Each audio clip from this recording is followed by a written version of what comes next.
देखिए, दुनिया को सुधारने के बजाय आप अगर खुद को सुधार लें ना, तो मुझे लगता है कि बड़ी गनीमत होगी। क्योंकि हमारी प्रॉब्लम क्या है पता है?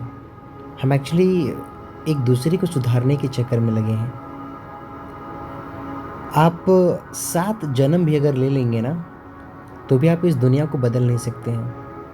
मीन्स जिसको जो करना है वो करेगा और आपकी बातों का किसी के ऊपर असर नहीं पड़ेगा। लेकिन हाँ, आप अपने आप को अगर चेंज कर लेते हैं, तो शायद ये एकाध लोग आपको देख कर के ज़रूर चेंज हो सकते हैं।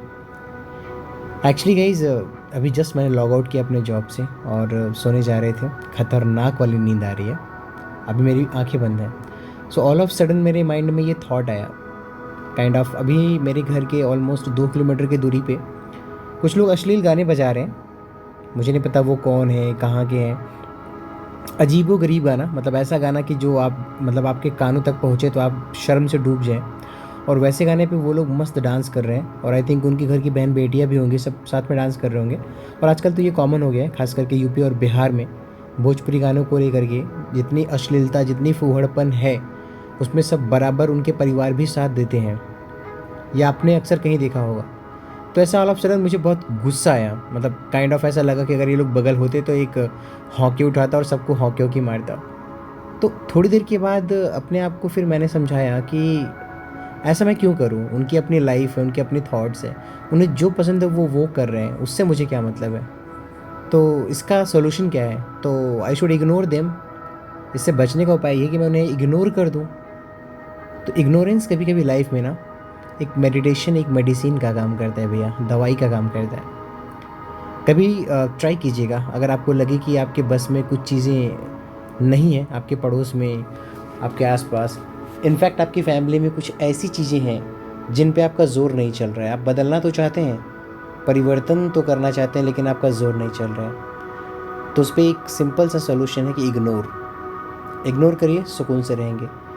इग्नोर नहीं करेंगे तो बहुत परेशान रहेंगे और सामने वाले को भी परेशान करेंगे। और एंड ऑफ द कम्युनिकेशन इतना ही कहना चाहूँगा कि मेरे अपने पूरी लाइफ की ऑब्जर्वेशन को अगर मैं एक वर्ड में कंक्लूड करना चाहूँ, जैसे ऑलमोस्ट 4-5 साल से मैं आई मीन कॉर्पोरेट सेक्टर में जॉब कर रहा हूँ। और भाई साहब, लगभग दिल्ली, मुंबई, कोलकाता, अहमदाबाद, बेंगलुरु, ऐसे अलग-अलग शहरों में मैंने काम किया।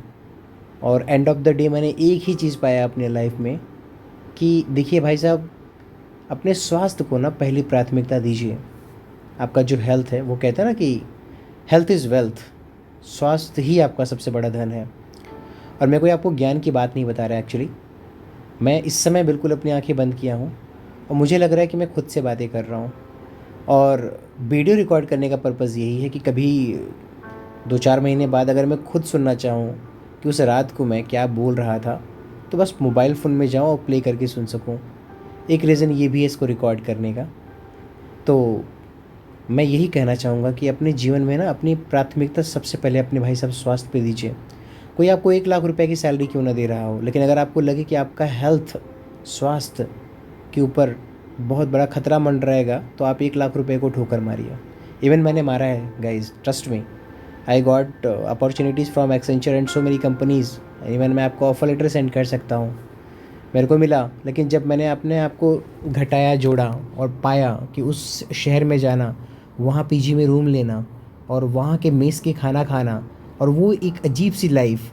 सुबह आँख खुली तो ऑफिस के अंदर, सुबह और रात को आँख बंद हुई तो अपने रूम के अंदर। वो भी प्राइवेसी भी नहीं होती है भाई साहब पीजी में, आपके बगल में कोई और सोता रहता है, क्योंकि आपको भाई पैसे की तो पड़ी होती है ना, शहर में आप जाते हो। तो ऑलमोस्ट 10 से 15 हज़ार रुपये आपके अकेले के खुद के खर्च होते हैं भाई साहब पीजी वगैरह में रहने के। तो सोचो ना, वो लाइफ मुझे बिल्कुल नहीं चाहिए। मैंने अपने लाइफ में एक चीज़ डिसाइड कर लिया है कि 2-4 पैसे यार देखो कम कमाएंगे, लेकिन सुकून से कोई कंप्रोमाइज़ नहीं, समझौता नहीं। एक स्वास्थ्य और एक सुकून, इन दोनों चीज़ों को लाइफ में मुझे साथ लेके चलना है। मैं आप लोगों को नहीं कह रहा हूँ कि आप लोग लेके चलो, बस मेरा अपना व्यक्तित्व एक्सपीरियंस यही कहता है कि स्वास्थ्य को पहली प्राथमिकता दीजिए। और भाई साहब, ये जो सोशल स्टेटस के चक्कर में पड़े हैं कि बेंगलुरु चला जाऊँगा, 50,000 रुपये अर्निंग होगी, घर पे गाँव में एक अलग ही ट्रेंड रहेगा, कि मेरा लड़का तो बेंगलुरु में 50,000 कमाता है। ऐसा कुछ नहीं है भैया। आप लोगों को दिखावे के चक्कर में 50,000 कमा रहे हैं, लेकिन 50 लाख का दवाई कराने के लिए फिर तैयार रहिए, क्योंकि at the end of the day जब बैड रूटीन होगी, बॉडी एक्सरसाइज नहीं करेगी, खान पान सही नहीं होगा, मेस के तले भुने खाना खाएंगे, रूटीन ऐसा होगा कि कभी डे कभी नाइट शिफ्ट होगी जॉब, सिर्फ जॉब से घर, घर से जॉब वाली रूटीन होगी, ना कोई एक्सरसाइज होगा, ना कोई मेडिटेशन होगा, ना कहीं घूमना टहलना होगा। तो 2 साल 4 साल बाद आप देखेंगे बॉडी अकड़ जाएगी भाई साहब। 30 साल की उम्र में 35 के दिखने लगेंगे। ठीक है, तो वैसे भी कम ज़िंदगी है आजकल, देख रहे हैं यंग यूथ हैं भाई साहब, कौन कब मर जा रहा है किसी का भरोसा नहीं है। इनफैक्ट आप जिससे सुबह बात कर रहे हैं, शाम को पता चल रहा है कि ही इज़ नो मोर। तो यार थोड़ी बहुत ज़िंदगी है, तो इसे थोड़ा सा नौकरी रुपया पैसे के चक्कर में थोड़ी गंवाना है, करना है। एक हाय हाय करके नहीं मरना है भाई साहब। वो कहता है ना कि पैसे की आवश्यकता इंसान को उतना ही है जितना कि बाइक में पेट्रोल। बस दैट्स एनफ यार, that's enough. Thank you so much यहाँ तक सुनने के लिए, and I am really sorry अगर आपको यहाँ तक रोका और मेरी बातें बकवास लगी तो सॉरी फॉर दैट। ये एक्सपीरियंस मेरे लाइफ का कुछ था जो मैंने आप सभी को शेयर किया, जो मैं अभी फ़िलहाल सोच रहा था। और आई डोंट नो कि ये मिडनाइट में थॉट क्यों आते हैं मेरे अंदर भाई साहब। जैसे मैंने लॉग आउट किया, एकदम खतरनाक वाली नींद आ रही थी, तो ऐसा ऑल ऑफ सडन ये थॉट जनरेट हुआ, बाहर गया, कोई तो भोजपुरी गाना बजा रहा था बंदा, तो उसी के थ्रू मैंने कहा कि एट वंस वीडियो बनाऊँ, नहीं तो ये थॉट अगर गया तो फिर गया काम से।